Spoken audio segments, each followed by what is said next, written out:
So today I'm going to show you how to strip a Lay Z Spa Hydrojet pump with an easy scale kit. This is pump 54173, but there are 3 variants of this particular pump. So the kit varies depending on which model of pump you've got, but for this particular model you've got the easy scale, 2 hose barbs, 2 long 2 short pieces of pipe, a sachet of Al's descaling solution, our business card and a QR sticker on the easy scale itself should you need to contact us. Every kit also comes with full instructions and a QR code to our website and YouTube channel. So back to stripping the pump. First thing you need to do is make sure you've unplugged it from the socket. And I mentioned about 3 different variants of this pump. So this one's got the white castellated bit on the top left, which I've already removed. Some have got a seal top left or bottom right. Some have got 2 pipes. So this is the white castellated bit that I've already removed. And these are the seals that go in the bottom right on this particular pump. As you can see, they're perished because of the harsh chlorine and UV. So I'm going to replace those. I've managed to get these on eBay. They are quite rare.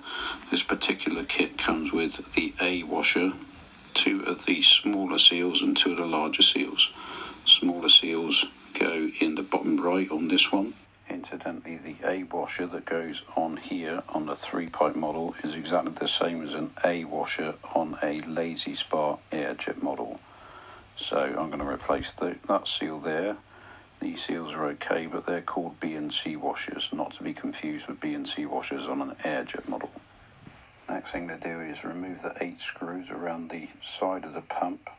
I'm going to show you all 8 of them, just a couple. Incidentally, they are stainless steel screws, so that magnetic tray that I've used is to illustrate that they are stainless steel screws so they won't rust. So with the 8 screws removed, you next want to have the pump with the pipes facing towards you and very carefully prise off the top part of the pump. Lifting the left hand side, you'll notice that the handle will stay in situ. When you're doing this, very carefully and gently do it because you'll reveal the wire that goes to the control panel, which is there. Now you need 2 hands to undo this because you need one with the thumb on the lower part and then pinch the ears on the upper part and prise apart very slowly and carefully. When you put it back together, you'll note that the little block on this side will only go one way. So with the top casing removed, we can now see what lurks inside. So if we tip it forwards a little bit, this is the flow sensor housing, and this is how a flow sensor works. As water passes by the paddle on the lower section of the flow sensor, it lifts it, and thus creating a closed circuit with the reed switch on the top.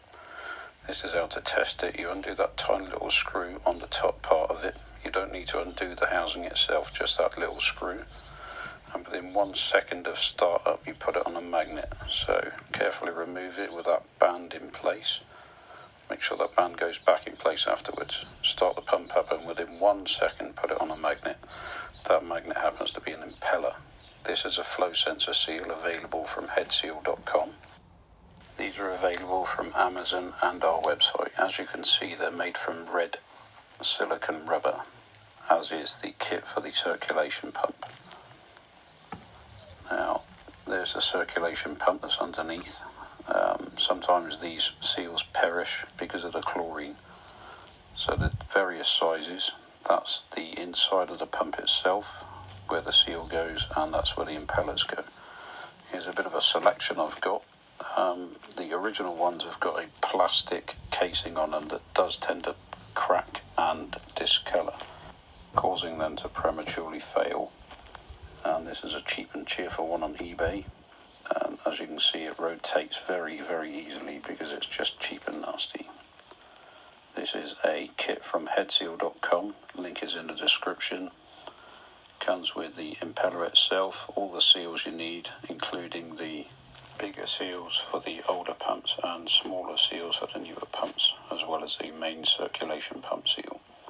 So this is the thing itself. As you can see, the fins on this one are quite a lot bigger than the cheap eBay ones, which gives a much better flow. The other thing you'll notice about it is it's got a stainless steel shaft as opposed to the ceramic shaft of the original ones. which do tend to fail prematurely. As you can see, that one's snapped in two places. So the kit comprises of the impeller itself, the circulation pump seal, which is the bigger one, these two sets of smaller O-rings for different sized pump. So the main circulation pump seal goes in there, and the other O-rings go there. Like I said, they are different sizes depending on which pump you've got. One common thing that people don't do or forget to do is replace the rubber ends on the impeller.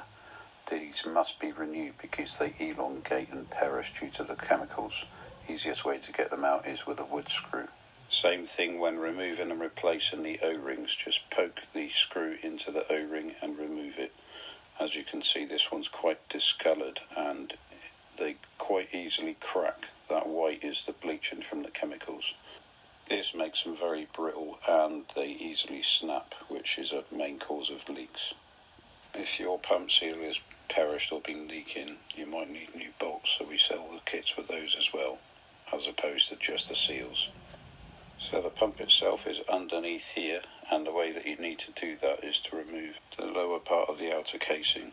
You don't need to worry about these 4 screws, that's just a cover for an earth strap. So the first thing you need to do is remove the power cord. That's a clamp there. You need to undo that one and disconnect the 3 wires that are underneath this black cover.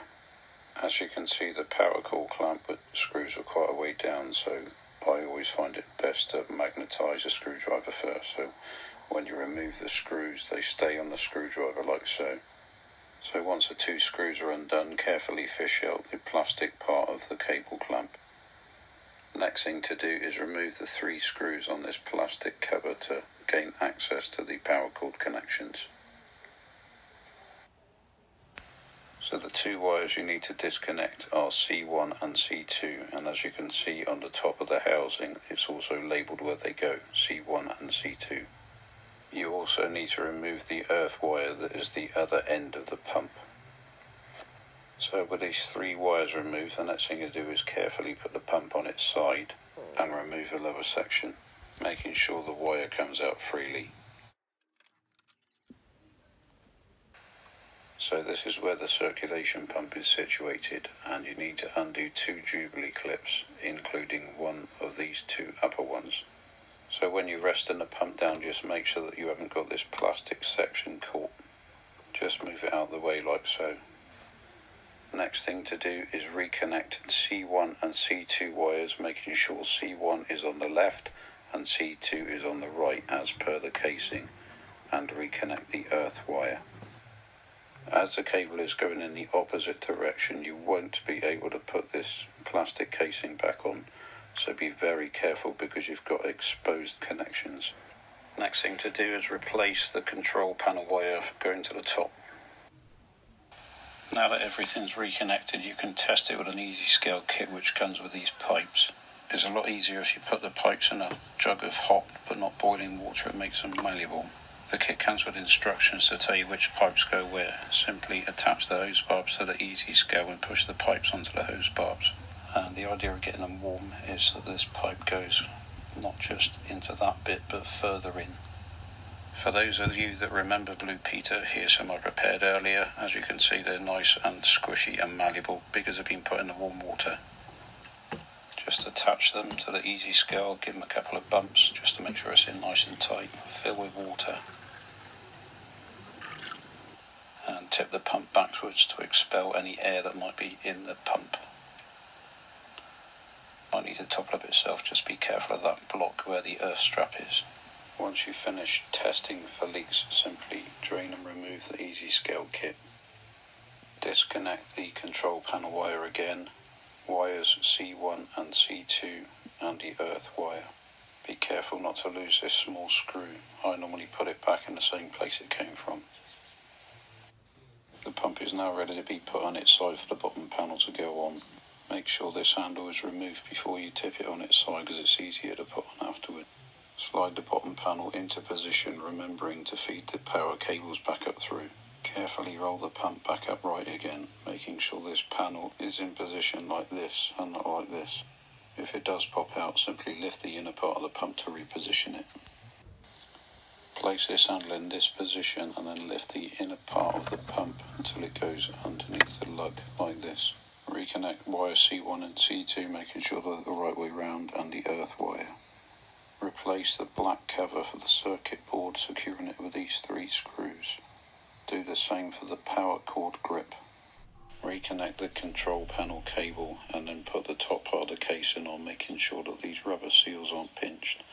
You may have to twist them very slightly if they've been pinched previously. If the underside isn't sitting right, simply take the top part of the panel off again and just twist them, lifting the pipe slightly. Replace the screws around the middle of the pump, and if applicable, the small parts that would have come off the front.